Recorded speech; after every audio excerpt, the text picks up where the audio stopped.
And of course, we named this breakfast Miracles of the Mission because there are so many miracles every day. And we're so very excited to have a real expert on miracles with us today. He has documented in his new book, well, it's not his newest book, but it's a New York bestseller, but he has many others. The one we're talking about today is Miracles.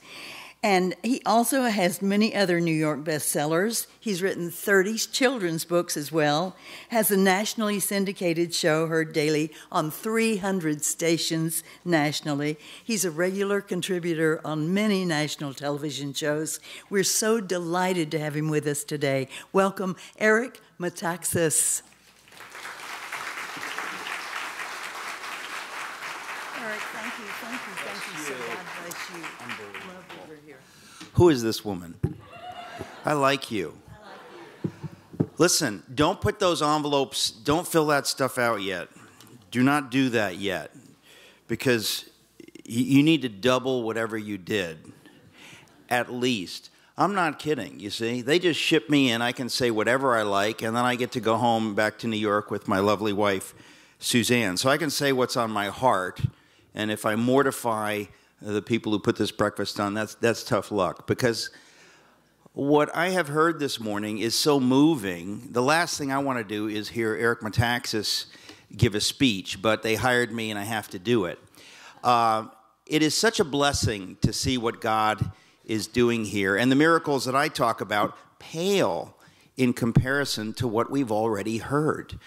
I sometimes deal with people who are atheists and agnostics, and I travel in these pseudo-intellectual circles, and I have to laugh, because can you imagine hearing somebody like Vivine and then saying like, well, I don't really believe in God or good or evil. We just evolved out of the primordial soup by random mutations, and there's no meaning in life. Can you imagine? You should horse laugh that person out of the room. Don't pretend to give them a dignified response. You should howl and slap your knee when people say things like that, because when you hear stories like this, there is only one explanation. Jesus is the explanation. There's just no question about it. There's absolutely no question about it. You don't need proof of miracles when you hear about things like this. The only thing is I sort of resent having to follow Vivine. I just want to say, Vivine, whoever put this together, that was just not very kind to the guest speaker, because what can I add? Not a lot, not a lot. Everything that I will say will sound sort of shallow and meaningless in comparison, but I'm stuck. So, honey, I'm just going to go through with it, and we'll see. It is such an honor, seriously, to be here this morning and to see what God is doing. I get to travel around the country and speak to different groups, and I get so encouraged to hear what the Lord is doing through some of you, through this mission, blesses me in my heart. And I'm not kidding when I say that I know this is a miracle. There is no explanation for strangers to love other strangers. Do you understand? It makes no human sense. It makes no sense outside of the Lord. It makes no sense. Why would you do this? Now imagine there are people that say, well, the reason you do it is because evolution has programmed certain things into you, and that's why you do this. It's just, hormones and things kicking in that keep the species going. That's why you do this. And again, those people need to be horse-laughed out of the room. That's the dumbest explanation. It is obvious we're talking about something otherworldly. The Lord of hosts, the Lord of love, the Lord of joy, the Lord of peace, He is the one who is the author of what it is that you do in this mission. There's no other explanation. And sometimes only humble and simple people can see this. It's so clear. But if you're clouded up with intellectual nonsense, clogged up with intellectual nonsense, you can't see the simplest, most beautiful things. This is so beautiful and so moving. Now, when Warner spoke about my bio, the one thing that's often left out, which is the most important thing, I was a writer for VeggieTales. Now I know you'll listen to me. Yes. No, now you're tuning in. Sure. Yeah, it's true. I had the privilege of being a writer for VeggieTales. Some of you are very impressed, aren't you? I know. All the New York Times and the stuff, it means nothing. But But that's my big credential, and that's a miracle too. I was not looking to be a writer for VeggieTales, but the Lord sort of put that on my it's not that funny, please. It's the Lord sort of put that on my resume. I did write a book on miracles. I've written many books. I didn't want to write a book on miracles, and I'll tell you the truth. The only reason I wrote a book on miracles is because I was having lunch with a publisher, and in the course of lunch, I wasn't sure where he stood in his faith. And so as a way of witnessing to him, I told him a couple of miracle stories from my life, which are just undeniably amazing evidence of God. And he said, "You need to write a book on miracles." And I said, "Well, thank you very much, but I don't think that I want to write a book on miracles because I can write a story. If you give me a biography, I've written biographies, you tell the story of a person's life, but to write a book on miracles, I don't know what I would write." But he kept hounding me, and eventually my wife, Suzanne, convinced me that maybe it's a good idea because miracles are sort of a subject that it's a tricky thing. You live in a world where there are tons of people out there, thank the Lord, not in this room, who have no clue that there is a God, and they're convinced that miracles are impossible. They're truly convinced of this. And I think we need to help those people understand that there's a lot of evidence for miracles. And it's the kind of evidence that if you have an open mind, it's tough to refute. You might not like it. You might not like the idea that the God of the Bible is real and all that stuff, but the evidence is genuinely overwhelming, and you have to kind of stick your head in the sand to avoid it. But there are many people very willing to stick their heads in the sand. That's on them. And then there are many people who see a miracle in everything, in the kind of a sense that Christians who overplay the idea of miracles. And I think that sometimes what happens is we can confuse people because we don't have a rational view of it, right? I mean, sometimes people say, "I got a parking space, that was the Lord, that was the Lord." Well, can I tell you something? Everything is the Lord, but, sometimes when you point to the idea you got a parking space, it's the Lord, people think, well, gosh, with all the trouble we have in the world, if that's the God you worship, I don't know if I'm so interested. So we have to be kind of careful sometimes, but there's grace for that. If you've said that, the Lord has grace. In my book, Miracles, now somebody said that somebody bought all their table members' Miracles book. What table is that? Who did that? Shame on you. Because now there's no miracle books for all these beautiful people. Ladies and gentlemen, I apologize for the sinful behavior of that woman. That's just not right.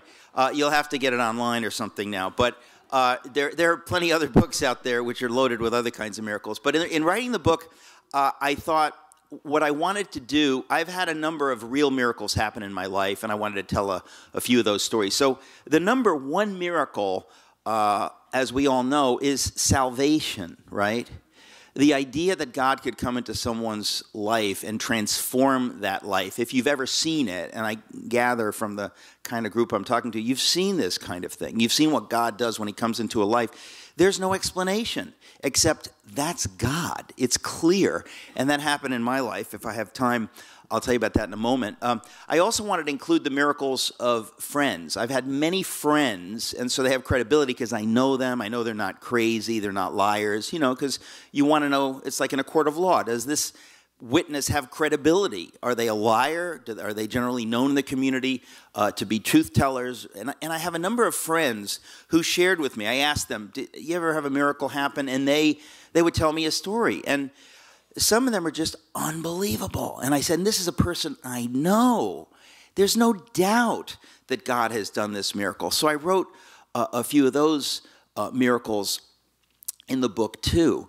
But I thought, if I'm going to write a book on miracles, I want to sneak something into the book that people don't normally associate with miracles. Over the years, I had my miraculous salvation happen in 1988. When I was just a zygote in my mother's womb. That's not true. I was 25, and I remember having this transformation, and then wanting to play intellectual catch-up. In other words, I said, okay, now I know this is true, but I wonder, what can I read to explain to my friends who don't believe this stuff? What is the evidence for God? So I started reading all these books, and I was astounded, almost mortified, to see how much evidence there is and how many geniuses have written about God and so many incredible things that I'd never been exposed to before. And in the course of reading so many books over the years, I stumble on a number of books by some scientists who are Christians who talk about evidence in creation for God. And the number one miracle, to my mind, is the miracle of creation itself. In other words, when you look at the universe, the creation of the universe and the creation of this planet where you can breathe. We didn't invent the oxygen, or we're not hiding in some pocket where there's oxygen and the rest of the planet is poisonous ammonia and you can't breathe. I mean, the whole planet is filled with stuff that we breathe, and there's plants and there's all this kinds of stuff. And of course we take it for granted. This is the only planet most of us have ever lived on. But when you start looking at it from a scientific perspective, it is so staggering that it will take your breath away, I promise you. And when I wrote these chapters early in the book on this miracle, I said, this is the most staggering thing I've ever read. And then further staggering is that most of us have never heard of this, because we live in a very secular culture. The cultural elites, they don't speak this language. They don't get it, and it makes them uncomfortable, right? Because if you really believe that all this is pointing to God or the God of the Bible, then maybe you can't sleep with your girlfriend anymore. I don't want to read that stuff, right? You understand, this is how people make their decisions, right? They say, that's not part of the world that I want. So don't tell me evidence of a loving God who's the God of the Scripture, who wants me to live a certain life. I don't want to know about that. Well, I'm here to tell you the evidence is scary. And if you want to live your life that way, don't even get near my Miracles book, because it's going to be trouble for you, right? And I think there's a lot of this stuff out there, but I try to put that in the book in the first chapters, and I'll explain what I mean. A number of the books I read by scientists, I said, they talk about two things. One they call the fine-tuned universe, and then they talk about the privileged planet, right? So it's really the same thing, but they're saying that the universe in which we live, 100 years ago, we didn't know anything. We didn't know, is time infinite? Have we been here forever and ever and ever? Or was it created 13 billion years ago in the Big Bang? We don't really know. And so people could get away with the nonsense of saying, well, if evolution is incremental and we have an infinite number of years to deal with, anything can happen in infinity, right? The pace doesn't matter. Over time, we could end up just like we are, right?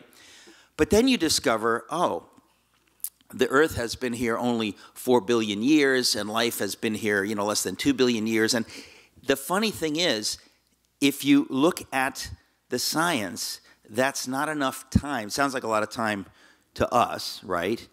But it's not enough time for quote-unquote evolution to randomly produce a bunch of wonderful people like us sitting here breathing the oxygen. It doesn't make sense. So the more science we've known over the last, let's say, 100 years, the less comfortable you are if you're an atheist, because the information becomes clear and clear that the way everything is arranged, it couldn't just happen to be like this. So in the beginning of the book, I write about the greatest miracle ever is the creation of this universe, just as it is now for us to be here, created in the image of God. It makes no human sense whatsoever apart from God. Now, that's what logic says, and I say that the creation of the universe and the creation of this planet is so astounding when you really look at it that it makes the parting of the Red Sea look like a joke, like nothing.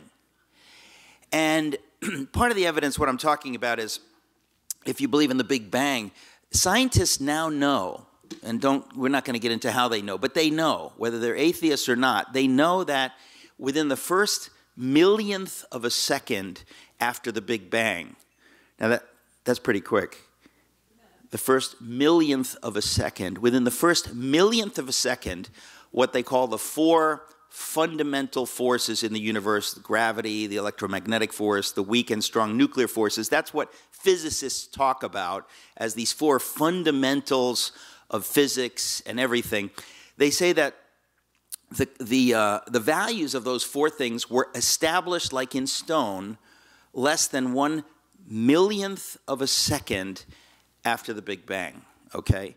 Now, it almost becomes funny, but the reason this is interesting is that they say, oh, and by the way, if any of those four values were different by 0.00001%, the whole universe as we know it could not exist. Now imagine if you knew that, and your conclusion is like, isn't it lucky for us that it just happens to be perfect? This is actually what they're saying. This is what scientists are saying, because the idea that God did it, which is the obvious solution, right? I mean, it's pretty obvious that if you have to pick, hey, what happened here? It's pretty obvious what happened. They say, well, no, it's just luck. It's just a wonderful thing. That's foolishness, folks. We have to understand, you have to call foolishness foolishness. That's foolishness. That's willful foolishness. When the evidence now, again, 100 years ago, somebody could say that and we could say, well, we don't know. We just have faith. We believe.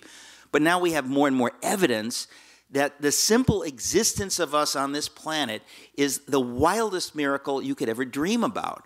Now, that's just the creation of the universe. What about the creation of this Earth, this one planet?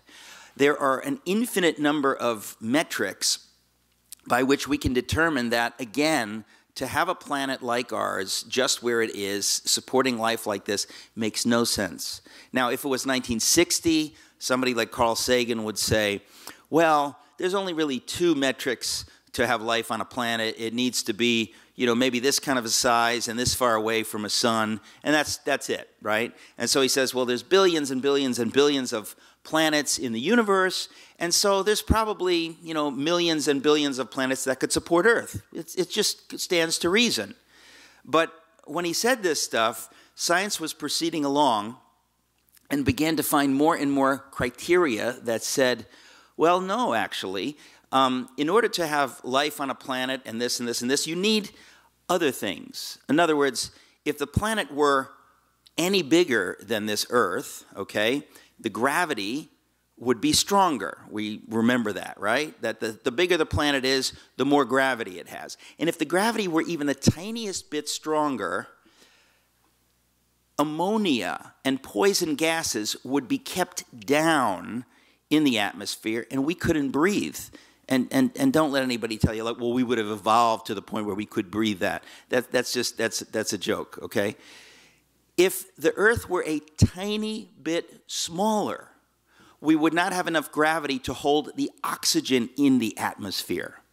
So it ends up, and this is just one of hundreds of things I could bring up, this is just one thing to explain that we have been fine-tuned. If this Earth were the tiniest bit bigger, and I mean the tiniest bit bigger, or the tiniest bit smaller, we would not have the atmosphere we have, which again, I think most of us take it for granted. Even when it's humid like this, we complain. This is a miracle of God. And the more science we know, the more in awe we are that we even exist here. It looks like God wanted us to be here, and he created this situation. I'll give you another example. The planets, let's say Jupiter and Saturn. Jupiter, the huge, huge planet. We would just say, well, it's just random. There's planets, and we're here, and whatever. Well, scientists will tell you, we know this now, we didn't know this 100 years ago, that Jupiter is so big and has so much gravity that because it is there, all of the asteroids and things flying through the universe, and there's an infinity of these things, okay? Jupiter is like a huge dude on the football field running interference. Every one of these asteroids gets sucked into the tremendous gravity of Jupiter or Saturn or Uranus. All of these planets, these huge planets, suck all of these things either away from Earth or into their atmospheres. And if Jupiter weren't there, 1,000 times as many asteroids would hit Earth. Now, if that were true, we'd all be ducking now. We would not have like a peaceful meal.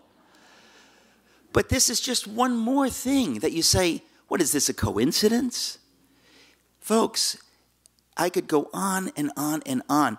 The very fact that we're able to just exist on this earth is such overwhelming evidence of the miraculous power of a God who wanted us to be here.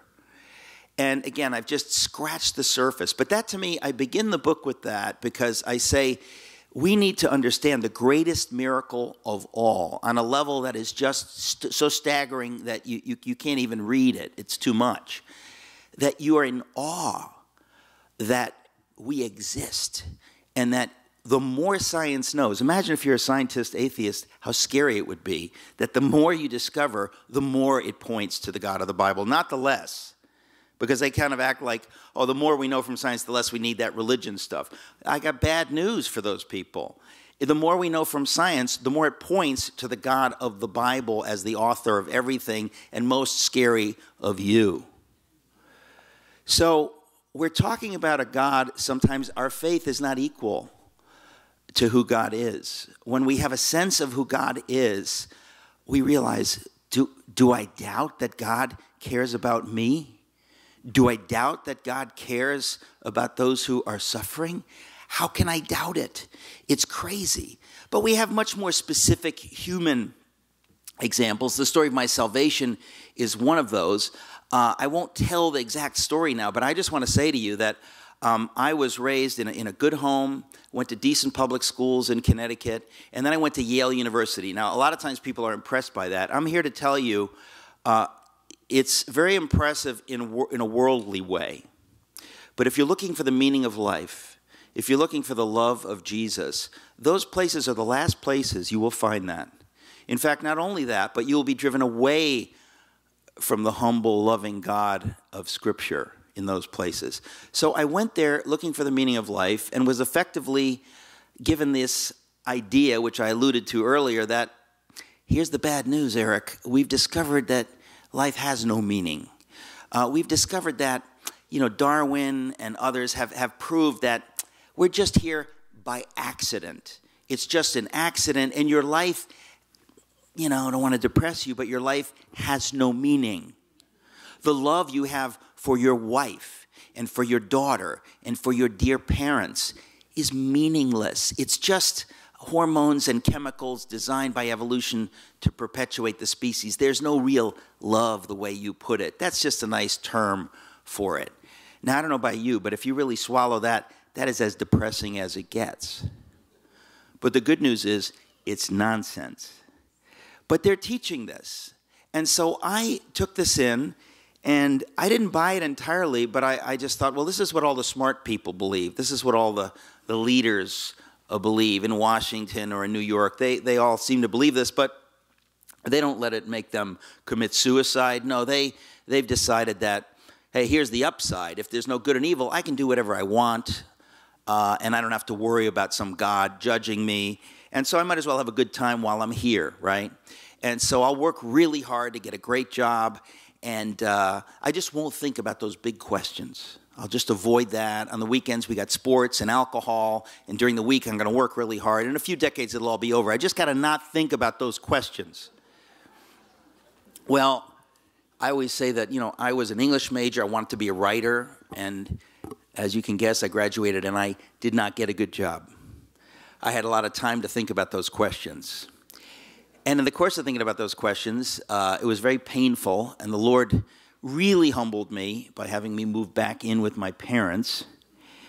And during that time, in my misery, I was a little bit more open to the God of Scripture, and the Lord sent a person into my life who shared his faith with me, and over time, I began to wonder if maybe there was something there. And then one night in a dream, right around my 25th birthday, the Lord spoke to me in a dream in a way that was so overwhelmingly, obviously the Lord.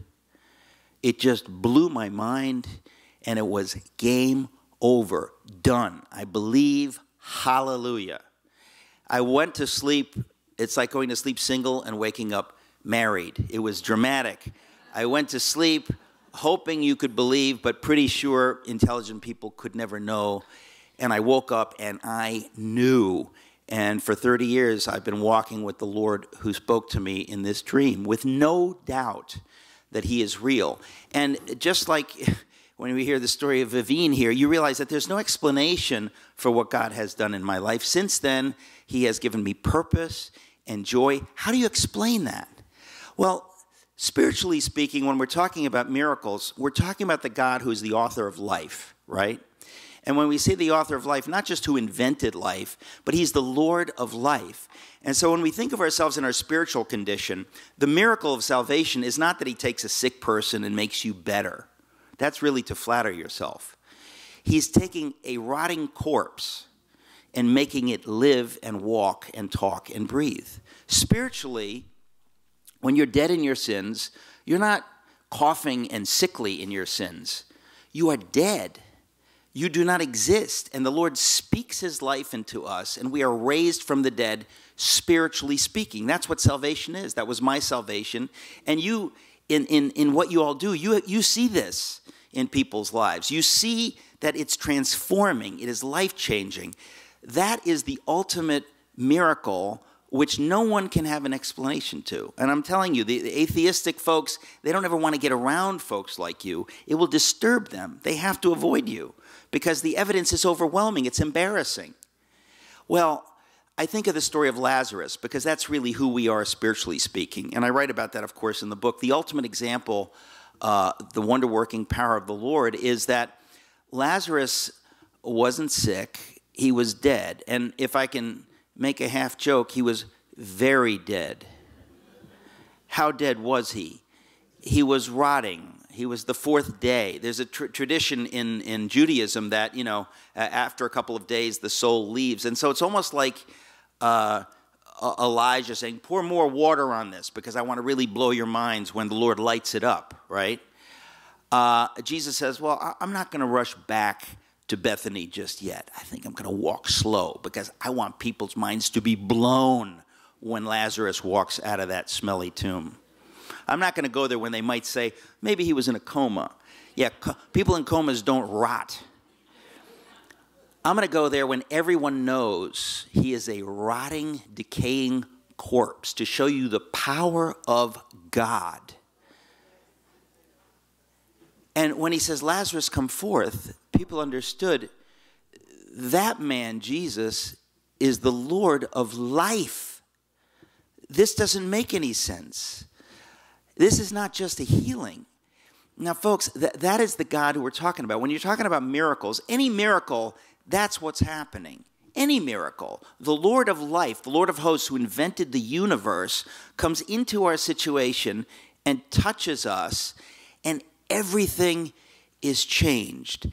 Now, there are so many examples of that, it doesn't even matter. But whenever God comes from outside time and space, from eternity where he lives, and he comes into this world, that is a miracle, whatever it is, even if he speaks a word to you, whatever it is. And of course, he's all around us, but the point is that he's not creation. He created creation. He's outside creation. And when he comes into creation and he speaks or he touches or something happens, miracles happen. Now, the fact of the matter is that the Church of Jesus Christ, we're not supposed to operate other than by miracle. We're not supposed to operate other than by faith. We're supposed to be evidence in the world, to the world, that God is alive. So if everything we do is in the natural, then there is really, it just becomes kind of like, oh, you have a nice philosophy, you believe in doing this or in believing that. When you are really down, when only God can help you, God is made the more obvious to those who don't believe. And so when I hear some of the stories like I've heard this morning, I just want to say to you, the work you're doing is the wonder-working power of the Lord of hosts. There is no explanation for the goodwill of those of you involved. There's no explanation for those of you writing big checks. There's no real explanation except that the Lord is alive and he's doing things in this world. In the short season that we're here, to show those who don't know that he is alive, that he is alive. I have a number of stories in the book from friends, and just want to share a couple of them. I have one friend, Peter Martin, who is like a character out of a sitcom. Some of you have seen the movie the sitcom Frasier, right? And he has his brother Niles. That's what Peter Martin is like. He's extremely buttoned up, and he talks in an affected way. I wouldn't say that if he were in the room, but it is. and he wears a bow tie, and he's very buttoned up. And he goes to St. Thomas's Episcopal Church in New York City because it's just such perfect church or whatever. But Peter walks with Jesus.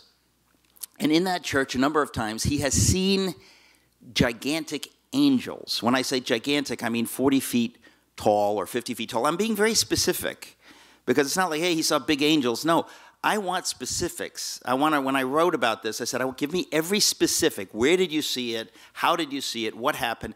And he tells the story, and he even describes what sounds like a breastplate, like an embroidered breastplate of all these colors. And I said, I think those are precious gems that Peter didn't even realize. He's just describing to me what he saw of this angel and how this angel was dressed and so on and so forth, and the angel's holding a sword, whatever. And anytime any of us experiences anything like that, you just know that there's a world beyond this world that is so glorious and so magnificent. Sometimes we have the privilege to get a glimpse, and I have not had that glimpse, but it was through my friend Peter, and when you read that chapter, so many people have said that was my favorite chapter. I'm not sure why, but there's something very remarkable about the specificity of what he saw in this angel.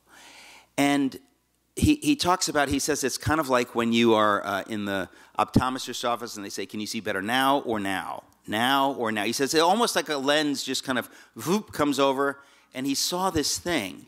Now, why the Lord chooses him to see it and not me or you, or I don't know, but the fact of the matter is the Lord's going to do what he's going to do. But he wants to speak miraculously to all of us. I have another friend, Paul Teskey. That story is also in the book. He was with me in Dallas just the other day. Paul Teskey was a minister of the gospel in a Lutheran church, and I was at a men's breakfast event where he was the speaker. And he's standing up, holding onto a podium, something like this. And at the end of his talk, he said, could somebody help me down? I think something happened to one of my legs. I can't. Whatever. We were like, what? This is a healthy guy. Well, while he was talking, he had some kind of a stroke event. And he decided to keep going, keep talking, holding onto the podium. And then when his talk was over, he realized, I can't walk. Could you help me out? So we began to help him out. He's a big guy. Began to help him out. And, of course, he just went right down because, he had nothing going on. Well, long story short, he goes to the hospital. His watch stopped precisely the moment that happened. Lots of weird details, but the Lord spoke to him that you're going to be healed on this date. And he went to a healing event, and sure enough, the big-name pastor at the event looks down and says, you, come to the stage. He comes to the stage. He gets totally healed. He gets rid of his leg brace. It's like one of the things you see in a movie, okay? Except it happened to my friend. And the man who prayed over him said, and God has a huge healing ministry for you. Well, in the 15 years since that happened, my friend Paul has traveled around the world bringing healing to people. Crazy, miraculous healing with miraculous insight, where somebody comes up and he says, there's another story in the book where a woman comes up and says, I have this tremendous nut allergy that I've almost died. I'm so sensitive that I almost died. And he says to her, what's your relationship with your father? And she immediately starts weeping. She had bitterness against her father, and he knew the Lord spoke this to him. And he said, you need to forgive your father, blah, blah, blah, blah, blah, blah, blah. As a result of that, she was instantly, totally healed from what had been a life-threatening allergy. There are stories and stories. I've spoken to the woman on my radio program. I'm here to tell you, folks, God is real, more real than even we who believe. We need to understand that the God of miracles is so alive and so present that if we would begin to have a tithe of the faith that he wants us to have, our whole lives would be different. And I want to say, if you step out in faith, in any way, the Lord will meet you. One of the ways I hope, they didn't ask me to say this, and they maybe are mortified, but I really do hope that some of you will write incredibly sacrificial checks today, because when I see what God is doing here, I promise you this idea that you can lay up for yourselves treasure in heaven, I want you to think about that. God said, he didn't say it's good to be poor. He said, no, I want you to be incredibly rich in heaven. And you can lay up for yourselves treasure in heaven. You can transfer your money and everything you have from here to heaven. And unless you do that, you're a fool, because this won't last, but that will last forever. You want a big mansion in heaven? This is kind of like a layaway plan. The Lord is telling us, but this is kind of funny. This is Jesus telling us, I want you to do this. I want you to transfer what you have here by faith to heaven. And the Lord is commanding us to do that. And everything you give here, he is saying, the reason I gave it to you here was so you could lay up for yourselves treasure in heaven. He's telling us, imagine. He doesn't say in heaven we're all going to be poor. He says, no, I want you to lay up for yourselves treasure in heaven. You can do it. I can't think of a better investment. As Greg said, you're investing in people. This is what the Lord gave us, everything we have, to invest in people. And by the grace of God, that's what it means to believe. And the result of that, when you participate in what the mission is doing, let's face it, folks, you get joy. It's not so easy to get joy, is it? It's not easy to get joy in life. And yet here is an obvious example. When you give of your time or your money or whatever it is you can give, I promise you, you're just going to get joy. That's God's will for us. And the source of that is the miraculous God of hosts. There is no other source of joy. There's none. Some of you know, you've chased after it, and you can't get it. This is it. So you are the church, and you are God's miracle. And he wants you to live in the miraculous power. He can do anything. He can heal you of your diseases when you pray. He can heal you financially if you're struggling. He can do anything. He can save you from death to life as he did me. He can give you a world like this if we know who he is. To not live our whole lives for him in every way, trusting him, we're fools. But I know that we're not fools. The Lord has spoken this morning, not through me, but through the previous speakers. I am just so moved. I want to say to you, have the faith that the Lord died for you to have. It's the only way to live. We are not meant to be here without that faith and without that peace and without that joy. He gives it to us. He does not force it on us, but it's his free gift. And I ask you this morning, take it, use it, live in it, and get the joy he wants you to have here so that you will have his joy forever in his presence in heaven. Praise Jesus. God bless you.